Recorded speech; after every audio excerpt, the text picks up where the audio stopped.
Bonjour à tous et bienvenue à Catch Club. On se retrouve pour la review de Elimination Chamber 2021.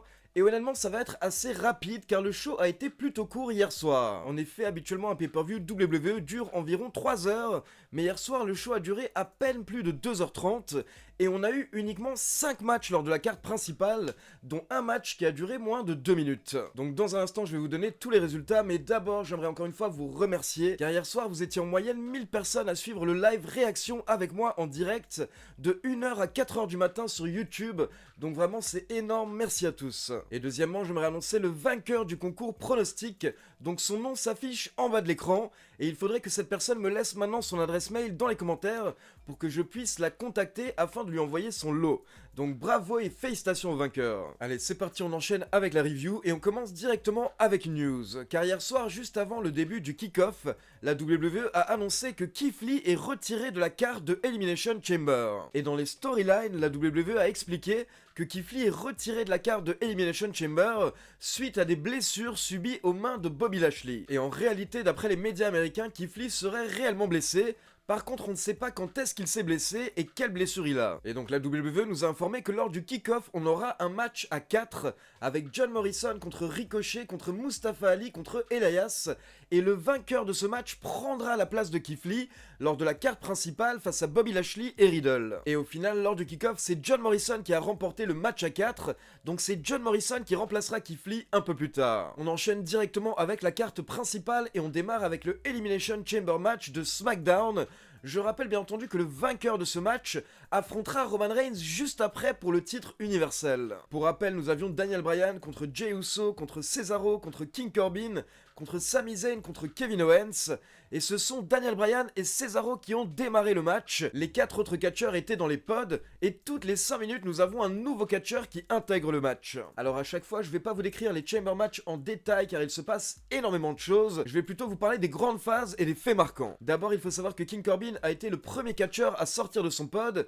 Et ensuite, c'était au tour de Sami Zayn, mais Sami Zayn a essayé de bloquer la porte devant lui pour rester dans le pod. Sauf que ce qu'il n'avait pas remarqué, c'est qu'il y a 2 portes, il y en a une également derrière lui, et là, Cesaro a débarqué pour démolir Sami Zayn. Et quelques instants plus tard, on a Cesaro qui porte le sharpshooter sur King Corbin pour l'éliminer. Donc King Corbin, premier éliminé du match au bout d'environ 18 minutes. Derrière, nous avons Kevin Owens qui a fait son entrée, et il s'est retrouvé face à face avec Sami Zayn, son ancien meilleur ami. Et là, Sami Zayn a essayé de négocier avec Kevin Owens, on pensait que ça avait marché, mais au final Kevin Owens a chopé Sami Zayn et il l'a jeté contre la cage. Puis le dernier catcheur à faire son entrée était Jey Uso, et directement Kevin Owens a foncé sur Jey Uso car bien entendu on connaît l'histoire entre ces 2 catcheurs. Puis on reprend les éliminations, donc d'abord on a Sami Zayn qui s'est fait éliminer au bout d'environ 25 minutes suite à un stunner de Kevin Owens. Et bien entendu les officiels ont dû ouvrir la porte de la cage pour que Sami Zayn puisse sortir, mais là Jey Uso en a profité. Il a bloqué le bras de Kevin Owens dans la porte de la cage et pendant ce temps il lui a porté plusieurs super kicks. Donc Kevin Owens était quasiment KO, il a rampé vers le ring. Et là, Jey Uso a enchaîné avec un nouveau super kick, puis un splash de la 3e corde pour éliminer Owens. Et là, c'est un petit peu le moment où on a eu le droit au réveil du Superman suisse, Cesaro qui a commencé à s'occuper de Daniel Bryan et Jey Uso en même temps.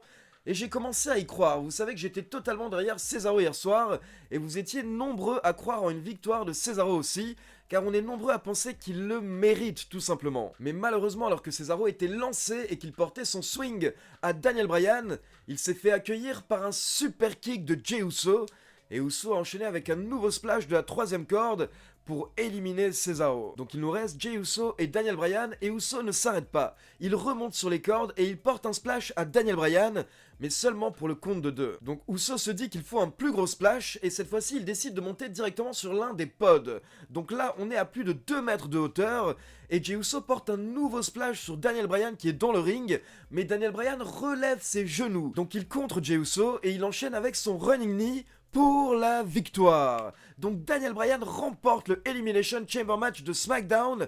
Le problème c'est que maintenant il est totalement épuisé, totalement amoché dans le ring. Et là, la musique de Roman Reigns démarre. Je tiens à préciser que le premier Chamber Match a duré plus de 34 minutes et Daniel Bryan était là depuis le départ, donc il a vraiment pris très cher lors du premier match de la soirée, mais là il doit enchaîner directement avec son opportunité pour le titre universel. Donc les officiels remontent la cage et Roman Reigns fait tranquillement son entrée. Daniel Bryan galère à se relever, mais au final c'est bon, il est debout. Donc l'arbitre sonne la cloche, et là directement Roman Reigns tente de porter un spear à Daniel Bryan, mais Daniel Bryan l'attrape et il le contre avec un yes lock. Donc c'était vraiment très bien joué de la part de Daniel Bryan, et pendant un instant on a commencé à tous y croire. On s'est dit, attends, est-ce que Daniel Bryan va battre Roman Reigns? Est-ce qu'il va réussir à battre le chef tribal? Mais là, d'un coup, vous avez Roman Reigns qui nous a montré toute sa force et toute sa puissance. Il a simplement pris les bras de Daniel Bryan et il les a tout simplement écartés pour se sortir de la prise. Et là, Roman Reigns était vénère, Roman Reigns était pas content. Donc il s'est jeté sur Daniel Bryan et il a commencé à lui mettre des patates et des coups d'avant-bras. Puis Roman Reigns s'est relevé, il a porté un powerbomb à Daniel Bryan. Ensuite, il lui a porté à nouveau quelques coups de poing. Puis Roman Reigns a terminé le travail en portant sa guillotine choke à Daniel Bryan.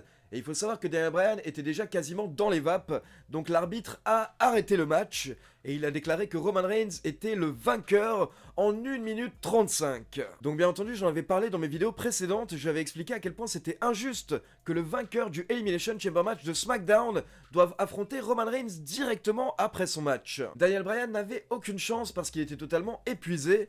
Donc nous avons Roman Reigns qui est en train de fêter dans le ring avec sa ceinture, mais là d'un coup Roman Reigns se prend un spear de nulle part, et c'est Edge qui est dans le ring, et Edge pointe vers le logo de WrestleMania. Et là nous avons droit à des feux d'artifice derrière le logo, donc le message est clair, Edge a choisi, il souhaite affronter Roman Reigns pour le titre universel à WrestleMania 37, et le match est officialisé quelques minutes plus tard lors du show. Donc c'est bon, nous avons notre gros main event pour WrestleMania, Edge contre Reigns, Spear contre Spear. Ensuite, on passe en coulisses et on retrouve notre bon vieux méchant lapin, Bad Bunny, qui est en train de discuter avec Sonya Deville, mais ils sont interrompus par The Miz. The Miz demande à Bad Bunny qu'est-ce qu'il fait là, et Bad Bunny explique qu'il est là parce qu'il est le champion 24/7. Par contre, Bad Bunny demande à The Miz pourquoi est-ce qu'il est là, lui, car il n'est pas champion, et il n'a même pas de match sur la carte. Donc là, bien entendu, The Miz s'énerve et il repousse Méchant Lapin, et Méchant Lapin répond en giflant The Miz. Donc The Miz se tient le visage, et quand il se retourne pour frapper le lapin,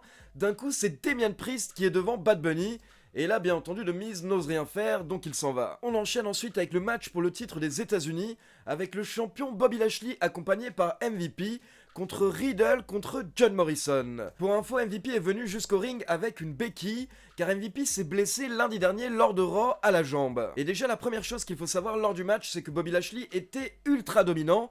Il y avait plusieurs phases où Riddle et Morrison étaient à 2 contre lui, mais Lashley réussissait tout de même à prendre l'avantage et à les détruire. Mais attention, vers la fin du match, John Morrison s'est retrouvé à l'extérieur en train de s'embrouiller avec MVP, et là, il lui a pris sa béquille. Puis Morrison est remonté dans le ring et il a essayé de frapper Bobby Lashley avec la béquille, mais Bobby Lashley l'a évité et il a réussi à lui porter son Hurt Lock. Donc John Morrison était en très mauvaise posture. Sauf que là, nous avons Riddle qui est monté sur le ring, il a pris la béquille et il l'a explosé sur le dos de Bobby Lashley. Donc Bobby Lashley est sorti du ring pendant quelques instants pour reprendre ses esprits, mais pendant ce temps, Riddle en a profité, il a porté le Broderek à John Morrison pour la victoire. Donc Riddle, notre bro à tous, est le nouveau champion des États-Unis. Donc clairement c'est bien pour Riddle parce que c'est un catcheur avec énormément de potentiel, mais à côté de ça il faut comprendre que ce n'est pas du tout une punition pour Bobby Lashley. Au contraire, au final je pense que la WWE a retiré le titre à Bobby Lashley pour pouvoir le libérer et pour qu'il puisse passer à autre chose et quelque chose de plus grand. D'ailleurs clairement hier soir Bobby Lashley a été protégé dans la défaite car il était totalement dominant à la base par rapport à Riddle et John Morrison. Il a fallu que Riddle utilise une arme, un objet, pour pouvoir se débarrasser de Bobby Lashley, et à côté de ça, pour remporter le match, Riddle n'a pas effectué le tombé sur Lashley, mais sur Morrison, donc ce n'est pas vraiment Lashley qui a perdu. Ensuite, on a eu droit à une petite vidéo qui nous hype WrestleMania, et là, la WWE a précisé que WrestleMania sera disponible sur Peacock. Alors, je tiens à rappeler que Peacock, ça concerne uniquement les États-Unis, mais donc pour l'Europe et pour tous les pays en dehors des États-Unis, WrestleMania sera toujours disponible sur le WWE Network. Puis nous avons droit à une interview en coulisses de Sasha Banks et Bianca Belair, mais elles sont rapidement rejointes par le bon vieux Reginald. Reginald a complimenté les deux catcheuses et il a dit qu'elles vont remporter les titres par équipe ce soir. Donc Reginald propose de préparer sa meilleure bouteille de champagne pour fêter après le match. Et au passage, Bianca Belair nous dit qu'elle prendra peut-être également sa décision pour WrestleMania après le match. Donc on enchaîne avec Nia Jax et Shayna Baszler, les championnes par équipe, contre Sasha Banks et Bianca Belair. Et justement au bout de quelques minutes, nous avons eu le droit à l'entrée de Reginald. Reginald s'est amené avec une bouteille de champagne et 2 verres. Et à un moment, alors que l'arbitre était en train de s'occuper de Nia Jax, Reginald a glissé la bouteille de champagne à Sasha Banks pour qu'elle l'utilise. Mais comme vous le savez, Sasha Banks est face actuellement, c'est une gentille, donc elle ne comptait pas tricher. Mais le problème c'est qu'à ce moment-là, l'arbitre se retourne et il voit Sasha Banks avec la bouteille en main. Donc l'arbitre s'énerve, il prend la bouteille des mains de Sasha Banks pendant qu'elle essaye de s'expliquer. Mais là, Nia Jax en profite et elle porte un Samoan Drop à Sasha Banks pour la victoire. Donc Reginald qui est intervenu pour aider Sasha Banks et Bianca Belair, mais au final, sans faire exprès, il les a fait perdre. Et en toute honnêteté, entre vous et moi, même s'il avait l'air de pas avoir fait exprès, je pense qu'au final tout ça est un plan et que Reginald joue un petit peu avec Sasha Banks et Bianca Belair car ce sont les ordres de Carmella. Ensuite nous avons une caméra en coulisses qui nous montre The Miz avec sa mallette Money in the Bank en train de discuter avec MVP. Puis on passe au main event de la soirée, le Elimination Chamber match pour le titre WWE. Nous avons donc Drew McIntyre qui défend son titre face à Sheamus, Randy Orton, Kofi Kingston, Jeff Hardy et AJ Styles accompagné par Omos. Je précise encore une fois pour tous ceux qui me posent la question que je prononce Omos car la WWE a expliqué que ça se prononce Omos tout simplement. Le match a démarré avec Jeff Hardy et Randy Orton et je rappelle également qu'on sait que Sheamus sera le dernier catcheur à sortir de son pod. Le troisième catcheur à faire son entrée était Drew McIntyre et le quatrième était Kofi Kingston. Et nous avons directement eu le droit à un échange entre Orton et Kingston.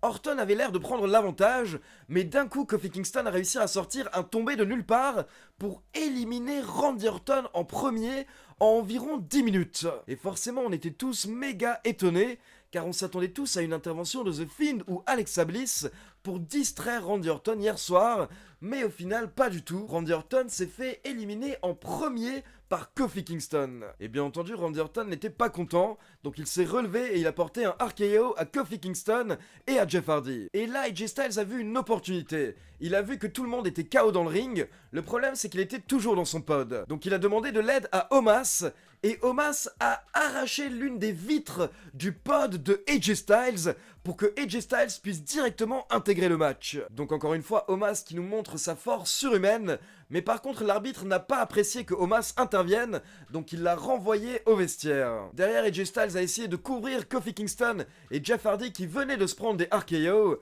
mais Kingston et Hardy se sont tous les deux dégagés avant le compte de 3. Et quelques minutes plus tard, Sheamus a été le dernier à sortir de son pod, donc tous les catcheurs sont dans le ring, sauf Randy Orton, qui est déjà éliminé. Et donc ensuite, au niveau des autres éliminations, on a d'abord Sheamus qui élimine Kofi Kingston avec un bro kick au bout d'environ 25 minutes. Puis 2 minutes plus tard, nous avons Drew McIntyre qui élimine Jeff Hardy avec un Claymore Kick. Donc il nous reste Sheamus, AJ Styles et Drew McIntyre. Et là, de manière un petit peu surprenante, AJ Styles a éliminé Sheamus avec le phénoménal forearm, alors que beaucoup de personnes s'attendaient à ce que McIntyre et Sheamus soient les deux derniers catcheurs du match, et potentiellement même à ce que Sheamus remporte le match. Et derrière, AJ Styles a directement voulu enchaîner avec un phénoménal forearm sur Drew McIntyre. AJ Styles a sauté de la 3e corde vers McIntyre, mais là, McIntyre l'a accueilli avec un énorme Claymore Kick pour la victoire. Donc Drew McIntyre conserve son titre, il est en train de fêter dans le ring, mais là il se fait attaquer par Bobby Lashley qui lui porte un spear. Et là on a eu le droit à une grosse attaque. Bobby Lashley s'est acharné sur Drew McIntyre, puis d'un coup Bobby Lashley a regardé vers l'entrée, et nous avons eu le droit à la musique de The Miz. The Miz qui fait son entrée et The Miz encaisse son contrat Money in the Bank. Donc c'est parti, on enchaîne avec un match surprise. Drew McIntyre contre The Miz pour le titre WWE. Directement, The Miz porte un DDT à McIntyre qui est quasiment KO dans le ring. Mais McIntyre se dégage avant le compte de 3. Donc The Miz enchaîne simplement avec son finisher, le Skull Crushing Finale, pour la victoire. The Miz est le nouveau champion WWE. Et en toute honnêteté, il y a des personnes qui sentaient venir The Miz hier soir lors du live réaction, ils l'ont dit dans le chat. Mais moi, je ne pensais pas que The Miz allait encaisser hier soir, donc c'est tout de même une petite surprise pour moi. Et maintenant, forcément, on a hâte de voir quelle va être la suite ce soir du côté de Raw. Mais maintenant, on comprend pourquoi est-ce qu'on a vu The Miz avec MVP en coulisses avant le main event. on peut imaginer que The Miz a proposé un plan à MVP. Le plan était sûrement que Bobby Lashley l'aide à encaisser sa mallette, et derrière Lashley sera sûrement le premier à avoir le droit à un match pour le titre. Donc pourquoi pas par exemple The Miz contre Bobby Lashley pour le titre WWE lors du prochain pay-per-view Fastlane, et le vainqueur de ce match qui affronterait Drew McIntyre à WrestleMania 37 pour que McIntyre puisse récupérer son titre, mais devant un public cette fois-ci. Donc voilà, c'est tout pour les résultats de Elimination Chamber. Maintenant, comme d'habitude, c'est à vous, n'hésitez pas à me laisser vos réactions dans les commentaires. Est-ce que vous avez apprécié ce pay-per-view ou pas? Car honnêtement, hier soir, c'était très partagé sur Twitter. Il y a des personnes qui ont vraiment apprécié le show, et d'autres qui ont trouvé que c'était une très mauvaise soirée. Moi, je vous avoue que je suis un petit peu entre les deux. J'ai trouvé que c'était correct, mais que c'était tout de même un peu mou par moment, et qu'au final, l'encaissement de The Miz a vraiment sauvé la soirée. Et comme d'habitude, n'oubliez pas de liker la vidéo, de vous abonner à la chaîne et de cliquer sur la petite cloche pour être informé de la sortie des prochaines vidéos. Ciao tout le monde!